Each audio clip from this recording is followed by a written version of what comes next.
Isa dapat yung katangian ng makadiyos na masipag na pinagpapala. Nagpapahiram pero hindi nang hihiram.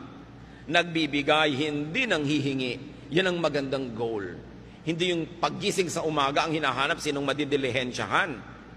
Mga manginginom na iinom lang ng alak humihingi ng kontribusyon sa dumadaan. Ba't di nyo inumin yung tubig sa kanal? Wala pala kayong pambili ng alak. Di ba?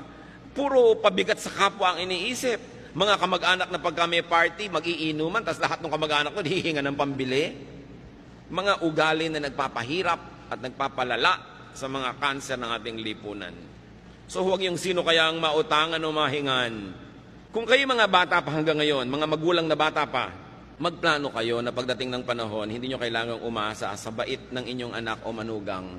Pero yung mga ating mga tatay at nanay na tumanda na nung araw talagang binibigay mo lahat, inaasa mo sa iyong mga anak, abay yung mga anak na